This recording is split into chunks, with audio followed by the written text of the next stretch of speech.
Сәлеметсіздер, құрметті оқырмандар, көрермендер, оқушылар. Бүгін сіздермен біз геометриялық прогрессияны өтеміз. Оған байланысты есептер шығарамыз.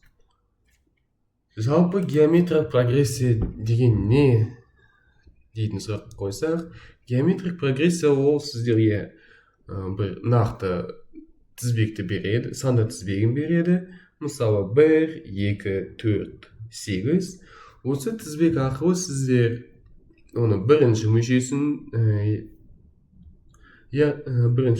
мен екінші мүшесінің қатынасы Q-ға тең болады. Ол Q бізде 0-ден кіші болса, ауыспалы таңбалы геометриялық прогрессия болады. 0 мен 1-дің арасында болса, ол кеммелі геометриялық прогрессия. Және де 1-ден үлкен болса, ол өспелі геометриялық прогрессия деп аталады. Ал геометриялық прогрессияның жалпы терминін оқысам, геометриялық прогрессия әрбір мүшесі алдыңғы мүшесінен қандай да бір еселік деп аталатын тұрақты санға Q тең емес 0-ге көбейтуден шығатын сан қатары B1, B2, B3, B4 және осылай кете береді. Жалпы сіздерге оң жақ шетте геометриялық прогрессияның негізгі формула берілген. Bm бұл бізде n-ші мүшесі, яғни 6-шы, 7-ші, осы 6-шы, 7-ші мүшелерді осы формула арқылы таба аламыз. S2Sn ол бізде бірнеше мүшелердің қосындысы. Мысалы, S7 десе, 7 мүшенің қосындысы. Ал соңғы жай S жалпы геометриялық прогрессияда шексіз геометриялық прогрессия дейтін термин бар. Бұл осы S шексіз геометриялық прогрессияның қосындысының формуласы. Яғни сіздерге есеп берген кезде бұл айтады. B1 сізде мынандай тізбек беріледі, сосын ол шексіз геометриялық прогрессия дейді да, осының қосындысын тап дейді. Сол кезде мынау формуланы қолданасыздар. Мына еселік жайлы айта кетейін. Еселіктің формуласы жазылмаған, оны түрлендіріп жазу керек. Мынау бірінші формула арқылы. Сонда B1-ді а жаққа жіберсек, Qn-b n-b тең болады Bn бөлу B1. Жалпы осылай. Q-ді негізінде басқа да тәсілдермен нетуге болады. Егер де бізде мысал ретінде B8 берілсін, ол бір сан емес, осылай қала берсін. Және де B4 берілсін. Осы екеуінің қатынасы Q-ға тең болады, бірақ ол Q-ның дәрежесі болады. Сонда B8-ді бірінші формуламен ашсақ, B1 көбейтілген Q-дің 7 дәрежесі. Мынаяқта B1 көбейтілген Q-дің 3 дәрежесі. B1-лер қысқарады, Q мен Q азайтылады да, мынаяқта 4 қалады. Сонда B8 мен B4-дің қатынасы Q-ның 4-ші дәрежесіне тең болады. Ал мысалдарға көшсем, бізде бірнеше мысал дайындап қойған едім. Бірінші мысал бізде B3 18-ге тең.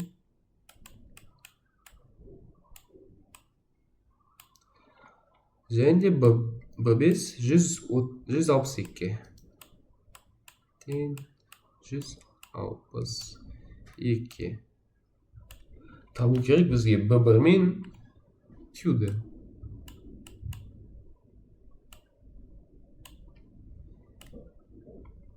Q тең белгісіз. Енді жаңағы мен айтқандай, B5 пен B3-дің қатынасын аламыз. Сонда B5 бөлінген B3. Оларды ашсақ, ең бірінші формуламен Bn тең B1 көбейтілген Q'нің n-1 дәрежесі дейтін формамен ашсам, бізде B1 көбейтілген Q'нің 4 дәрежесі бөлінген B1-ден B1 көбейтілген Q'нің квадраты. B1-лер қысқарады, 2 мен 4 азайтылады, сонда 2 қалады. Сонда B5 пен B3-тің қатынасы Q'нің квадратына тең. Ал бізде оны бөлсек 9 шығады. Сонда бізде Q3-ге тең. Болды, енді осы B5 немесе B3-ге қоя салсақ, Q'ді B1-ді таба аламыз. Сонда B3 тең B1 көбейтілген Q квадрат. Ол тең болады. Тең болмайды. Болды, енді B3 пен Q'нің орнына сандарды қойсақ, 18 тең болады B1. 3-нің квадраты ол 9. Сонда B1-іміз 18 мен 9-ды бөлсек, 2-ге тең болады. Жалпы түсінікті деп ойлаймын. Екінші мысалға көшсек, бұл сәл жаңағы есепке ұқсастығы бар. Бірақ бізден аяқта B1 берген, B1 бізде 5-ге тең. 5-ге. Q'мыз 3-тен 2. 3-тен 2 болса, ол кембелі прогрессия екені анық. Екінші слайдтарындай 0 мен 1-дің арасы болса, ол кембелі прогрессия. Яғни ол кемейді. Ол 5 болса, сосын осылай 10 бөлінген 3 деп кете береді. Азайып. Енді бізге тап дегені B6-шы мүшелі. B6. Қайтып бірінші формулаға ораламыз. Сонда бізде B6 тең болады B1 көбейтілген Q'нің 5 дәрежесі. Оннан қоя салсақ, 5 көбейтілген 5 дәрежесі 32 бөлінген 4 81 болса, 5-і 243 болады.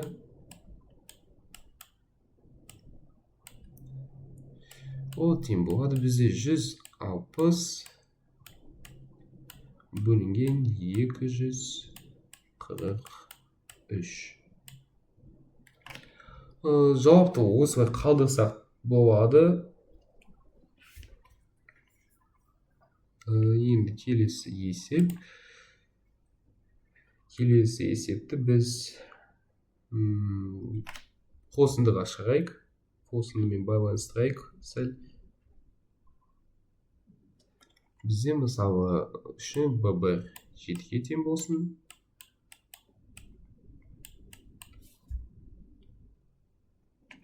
B1 тең 7-ге.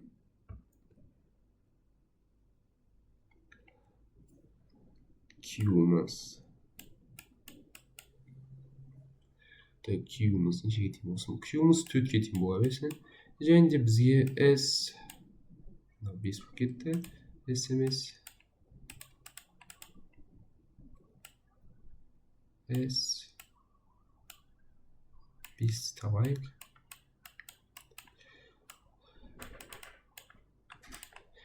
Енді осы аяқта біз жай ғана үшінші формулаға қоя саламыз. Сонда S5 тең болады. S5 тең болады. Мына формула. Үшінші формула B1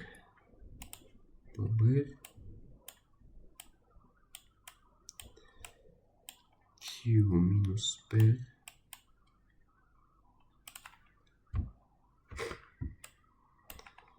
Q минус 1 жақшаның сыртында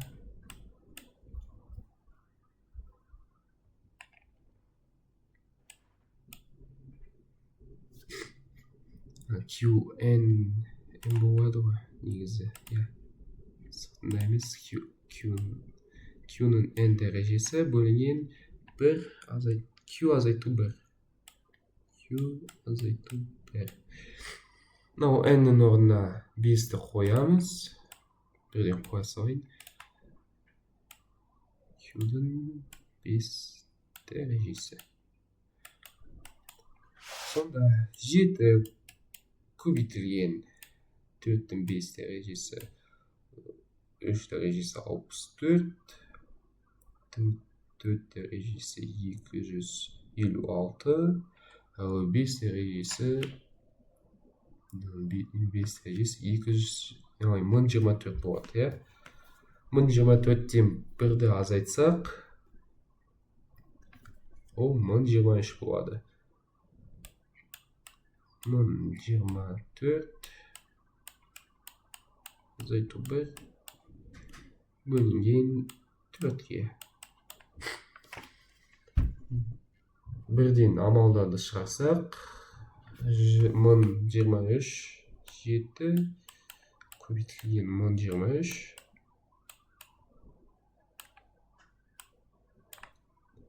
бөлінген 4.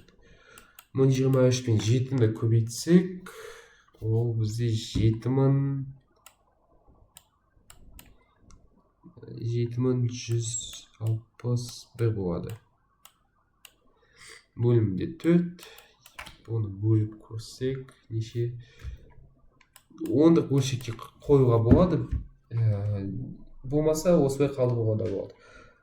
Сонда 10-дық бөлшекке айналдырсақ, 1790,25. Болды, осы мен сіздермен қосындыға есеп шығардық. Түрлендіру арқылы Q-ны таптық. Және де n-ші мөлшерін таптық. Осымен біздің сабағымыз аяқталды. Келесі кездескенше қош, сау болыңыздар.